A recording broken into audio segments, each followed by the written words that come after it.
Hi everyone, this is robin और एक बार फिर से हम स्टार्ट करेंगे अपने स्टैंडर्ड रिज़ल्ट को जानने वाले सेशंस को। पहले जो मैंने आपको स्टैंडर्ड रिज़ल्ट्स के सेशन बताए थे, आप लोगों को पसंद आए थे, तो इसी तरीके के एक स्टैंडर्ड रिज़ल्ट को मैं आपको इस पार्ट में बताऊंगा।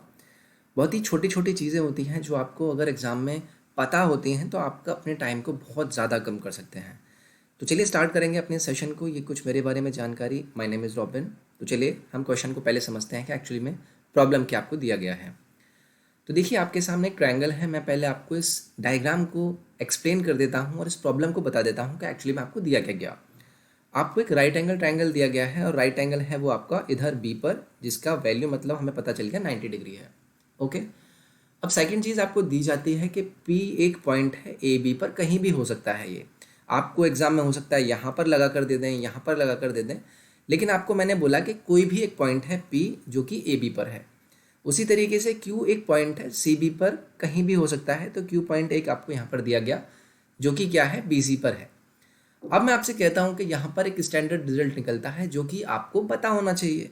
क्योंकि अगर मैं आपसे कहूँगा कि भाई ठीक है, अगर मैं आपको ए सी दे देता हूँ, उसके बाद मैं आपको पी सी दे देता हूँ, ये वाली जो लाइन है ये दे देता हूँ, उसके बाद मैं आपको पी क्यू दे देता हूँ, बता दीजिए ए क्यू क्या होगी। तो आप क्या करेंगे, आप इसमें लगे रहेंगे, आप पाइथागोरस लगाएंगे, कभी इस ट्राइंगल में लगाएंगे, कभी इसमें लगाएंगे, कभी इसमें लगाएंगे, कभी पी सी बी में लगाएंगे। तो चार यहाँ पर राइट एंगल ट्रायंगल अंदर बन चुके हैं। आपके इस डायग्राम को ड्रॉ करने से आप उसमें लगे रहेंगे और आपको स्टैंडर्ड रिजल्ट के करीब जाने में फिर थोड़ा माथापच्ची करनी पड़ सकती है। मैं आपसे कहता हूँ कि इस स्टैंडर्ड रिजल्ट को आपको याद रखना है, जो कि आपको बोलता है कि भाई A Q square plus P C square, इसका वैल्यू हमेशा होता है आपका A C square plus P Q square. ये आपका स्टैंडर्ड रिजल्ट होता है, इसको आपको याद रखना है।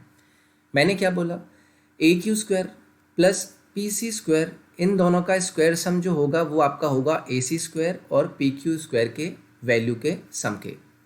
अब देखिए, ये जो मैंने आपको यहाँ पर वैल्यू लिखी है, अब आप बोलेंगे कि भाई ऐसा एक बार प्रूफ भी करके दिखा दीजिए कि वाकई में ही ऐसा है या नहीं है, कहीं ऐसा ना हो कि हम एग्जाम में गलती कर दें।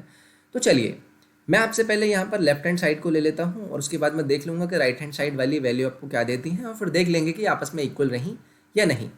आपको दिया गया ए क्यू स्क्वायर, मैं यहाँ पर लिखता हूँ। अगर मैं ए क्यू स्क्वायर की बात करूँ तो यहाँ से ए क्यू स्क्वायर बी आपका राइट एंगल है, क्या बन जाएगा, A B square plus B Q square. A B square plus B Q square, ये आपको ए क्यू स्क्वायर की वैल्यू पता चल गई। अब मैं पी सी की निकालूंगा तो पी सी की वैल्यू क्या हो जाएगी, यानी पी सी स्क्वायर की वैल्यू क्या हो जाएगी, P B square plus B C square. तो यहाँ से आपका पी सी स्क्वायर आएगा आपका P B square plus B C square. ये आपने निकाल लिया है क्या, लेफ्ट हैंड साइड, और जिसका वैल्यू आया है आपका इन वैल्यूज़ के सम के इक्वल। अब मैं बात करता हूँ राइट हैंड साइड की, जिसमें आपको क्या दिया गया है, ए सी स्क्वायर। अब ए सी स्क्वायर की अगर मैं बात करूँगा तो किसके इक्वल हो जाएगा, आपका A B square plus B C square. तो यहाँ पर लिख दूंगा A B square plus B C square. इसी तरीके से P Q square, P Q square की अगर वैल्यू बात करूँगा तो पी क्यू स्क्वायर किसके इक्वल हो जाएगा, P B square plus Q B square, P B square plus Q B square. अब ये है आपके पास राइट हैंड साइड। तो ये जो दोनों सम आपके पास यहाँ पर आए हैं, तो ये और ये वैल्यू आपकी इक्वल होनी चाहिए, ऐसा मैंने आपको बताई गई थ्योरम में कहा था। अब देख लेते हैं क्या इक्वल है या नहीं है। ए बी से आपका देखो ए बी कट रहा है, बी क्यू से आपका बी क्यू कट रहा है, पी बी से आपका पी बी कट रहा है, और बी सी से आपका बी सी कट रहा है।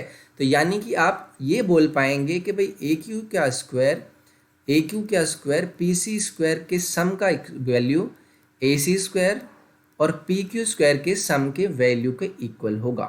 ये मैंने आपको यहाँ पर बताने की कोशिश करी। अब देखिए, इस स्टैंडर्ड रिजल्ट को कैसे याद रख सकते हैं कि भाई जब भी एक राइट एंगल ट्रायंगल दिया जाएगा उस पर दो पॉइंट थे पी क्यू। अब मैंने क्या किया, एक वैल्यू तो मैंने यहाँ से ली कि भाई ए और क्यू का स्क्वायर, यानी कि जो ऑपोजिट साइड में किसी वैल्यू पर पॉइंट लिया गया था बी सी पर, उसके साथ सम पी और सी का स्क्वायर, यानी कि जो इस वाली साइड के बीच में था उसका नेक्स्ट कॉर्नर से स्क्वायर। इनका सम आपका इक्वल होता है इसके हाइपोटेनस के और इस वाली वैल्यू के, जो कि अंदर आपने मिडल वैल्यू ली थी उनकी वैल्यू के स्क्वायर के, इन दोनों के सम के। बस ये स्टैंडर्ड रिजल्ट आपको यहाँ से समझना था। अब आपको कुछ भी दे दिया जाए, आपको बार बार हर ट्रायंगल में जाकर लगाने की ज़रूरत नहीं है। ये ट्रायंगल आपको स्टेल्ड आपको याद रखना है। मुझे नहीं लगता इसमें ज़्यादा इश्यू होंगे। तो ये था आपका सेशन जो कि आप